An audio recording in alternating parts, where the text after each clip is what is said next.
brightly, it will blind them. That's right. Something inside so strong. I know that I can make it. Though you're doing us wrong, so wrong. You thought that our pride was gone. Oh no. That's right. Something inside so strong. Something inside so strong. That's right. Listen. Brothers and sisters, when they insist we're just not good enough. But we know better. Just look them in the eye and say, we're gonna do it anyway. We're gonna do it anyway. We're gonna do it anyway. That's right. Oh, yeah, because something inside so strong. I know that I can make it. So you're doing me wrong, so wrong. You thought that my pride was strong. Oh no. Something inside so strong. That's right. Something inside so strong. That's right. Something inside so strong. Something inside so strong. Yeah. Something inside so strong. That's right. Yes, yes, yes. That is for all of you, because I tell you, for the last, that's the last time we were here and we got kind of like dealt out of the game by those big money boys up there. I don't think that's going to happen again. That's right. Right? Nobody's going anywhere. Right, and here we are together, and this is where we're going to win. Yeah. That's right. Right. And Bernie is with us. We're not just with him.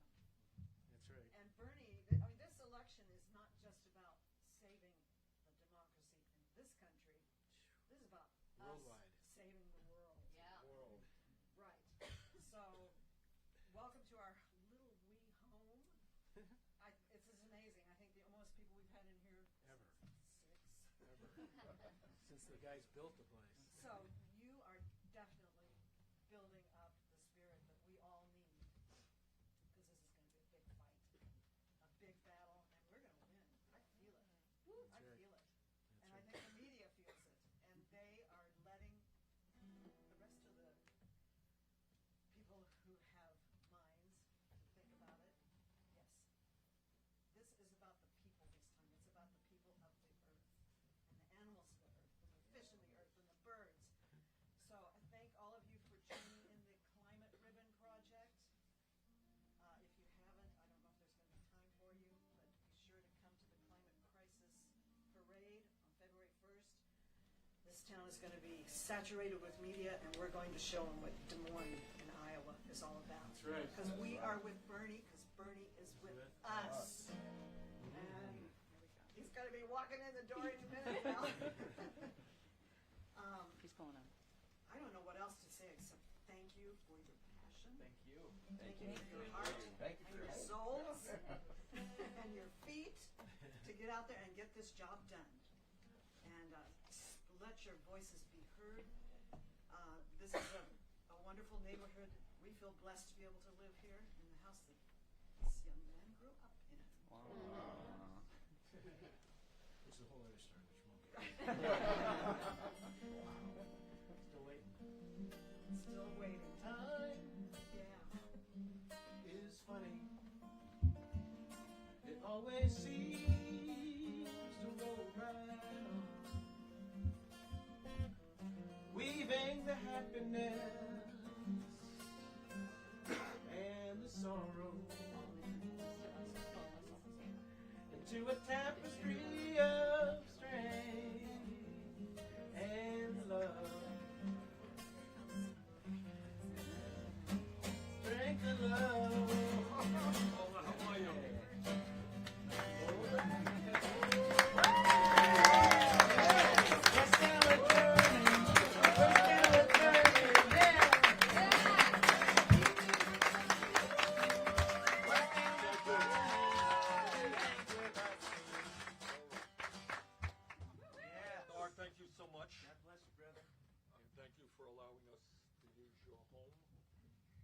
launch our door knocking of the day. And I was thinking that a few years ago, when I ran for mayor of the city of Burlington, we invite everybody to come to Burlington, Vermont, I knocked on almost every door in the city. It gets cold in Vermont in January and February, because our elections are in March. And you know what? We won that election by 10 votes. How's that? So, door knocking pays off. Let me just thank all of you for being here.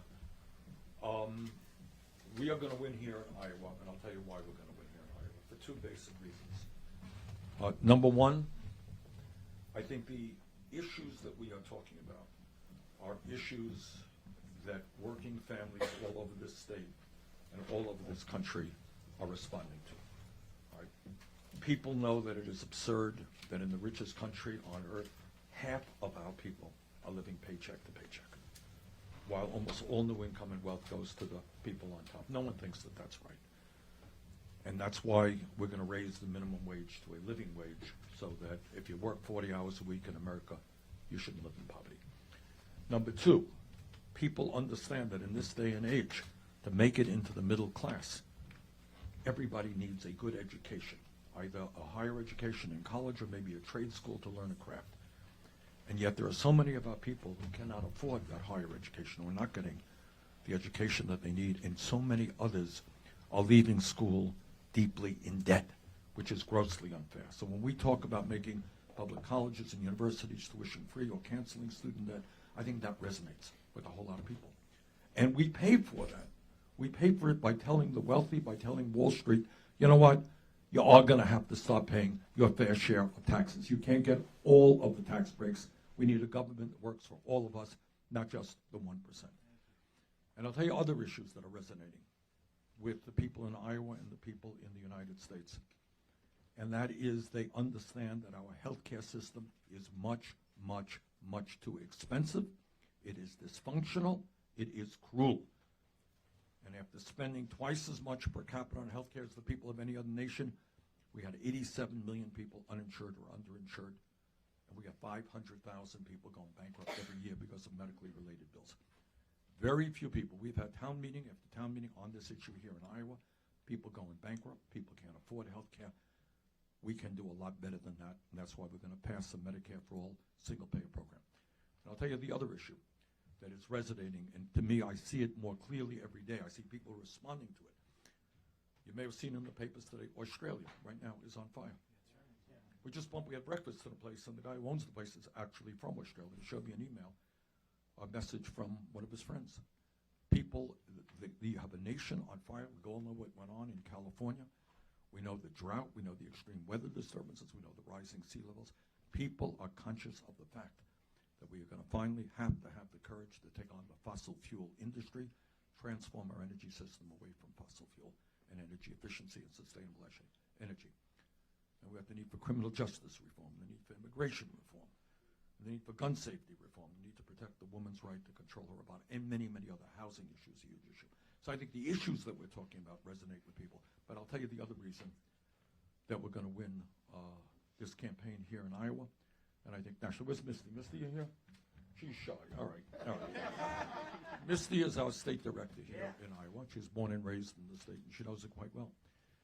And what I have always believed in my life, politically, is that, television is important. We're doing TV ads. Radio is important. We're doing radio ads. All that other stuff we're doing, newspaper ads, we're doing it. But what makes our campaign unique is you. We have, I am quite confident, the strongest grassroots volunteer network in this state and, in fact, in this country. All right. And here's an astounding fact that Misty just told me a little while ago, that we have already knocked on 250,000 doors. Yep. And she thinks that in the month of January alone, we are going to be knocking in this state on 500,000 doors. That's you guys. I'm going to do a few today. Mostly that's you. All right. And why I think that is important is that at the end of the day, especially in caucus states, the way elections are won, the way caucus victories take place, is through person-to-person contact. It's knocking on doors, talking to people, making the case, making sure that people come out to vote. So our people are now aggressively involved in door knocking. They're on the phones. They're doing social media. We are doing, I think, more person-to-person contact than any other campaign out there, and that's why we're going to win. And I think the manifestation of that nationally is that, and I'm so proud of this, I say this every day, and I'm just enormously proud of it, is that we have, up to this point, received more campaign contributions from more people than any candidate in the history of American politics. Amen. Okay? So we don't raise money from the wealthy and the powerful. We don't have a super PAC. We are raising our campaign funds from working people all across this country. And I am very grateful and appreciative of all of that. So let me just conclude as we head out and wish everybody in this room and around the country, around the state here, a very happy new year and a wonderful and healthy 2020. Yeah. Real quick, yesterday you decided to release a few letters from doctors about your medical status. Yeah. Well, should we expect any further information from I think we have released, well, it's not just a few letters. I mean, as I understand it, we released 2 letters from cardiologists who are quite well known and 1 letter from the Capitol physician. So I think we have done everything, maybe plus what other candidates are. I think probably not. Senator, Yeah. question on healthcare. Yeah. Senator Warren says that she's with you when it comes to Medicare for All. Recently, she's been talking about choice during a transition period. And I wonder if she's using that word choice and talking about it, does that mean that she's with you in your plan? Well, you'll have to ask Senator Warren that. This is what I believe. But does your plan include choice during that transition period? Well, what we have in our legislation is it's a 4-year period. So people have 4 years. But what our plan is about is saying that in year number 1, we are going to expand Medicare coverage to include home health care, dental care, hearing aids, and eyeglasses, and lower the eligibility age to 55. So not everybody's in the program. Year 2, we go down to 45. Year 3, we go down to 35, and then everybody's covered. That's what our plan is. In that first year, when it goes from 65 to 55, if someone is within that range, Well, must somebody they can go stay. in, or do they No, have... no, they must not. Okay. Well, okay, yeah. Yes, Senator, going off of that, on the trail, you've recently, and for months now, drawn contrasts between Buttigieg, Bloomberg, Biden by name, but you have not really gone after Elizabeth Warren. What policy distinction? So are you upset that I haven't attacked Elizabeth Warren? What policy distinction do you share with Elizabeth Warren? Well, I think we have a lot in common, and there are differences. I think it is not my style, to make personal attacks on candidates. I think what a campaign is about is drawing distinctions. So I think one area is what we just talked about a moment ago. What I have said and repeat is I think after 100+ years of talk about the need to move to universal health care, I'm going to introduce the Medicare for All legislation in the first week that I am in office, okay? Because I think if you're going to take on the healthcare industry, who are enormously powerful, and the drug companies, you have to do it with the momentum of a victory. And I think it's not going to be an easy fight, but I think we're going to succeed. So we're going to do it right away. I think that is the difference that we have with Senator Warren. I think just the other general view is that, for me, this is not a criticism of Senator Warren or Biden or Buttigieg or anybody else. I think one of the advantages that we have in this campaign is that the ideas that I am talking about, I've been talking about for a very, very long time. I know people, media ask me, well, you're 78 years of age, right? It's true. But the advantage of that is that all over this country, certainly in my own state, people have been hearing me talk about Medicare for All for 30 years.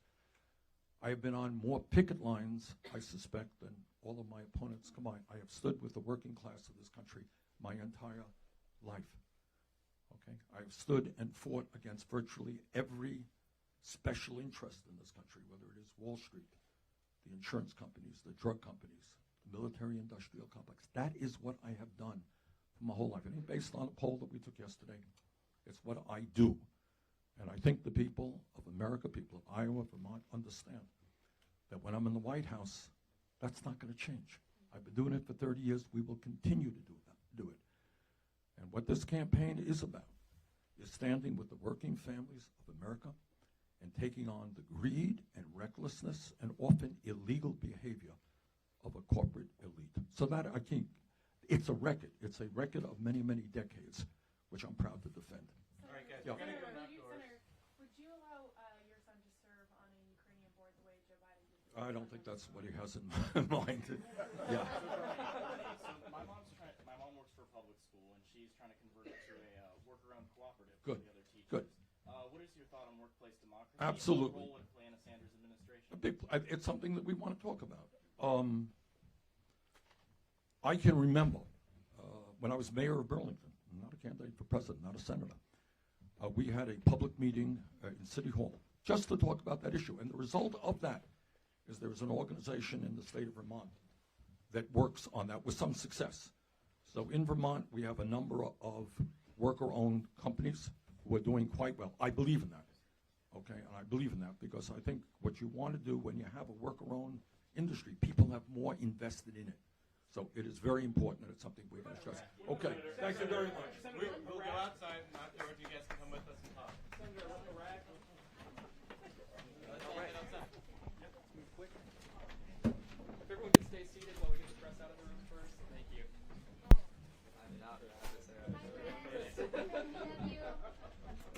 Okay, let's see. Yeah.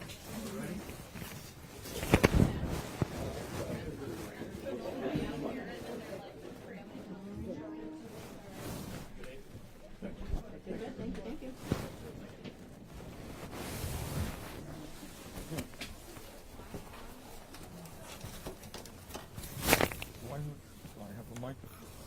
It's on your coat. Yeah. Hey, thank you so much.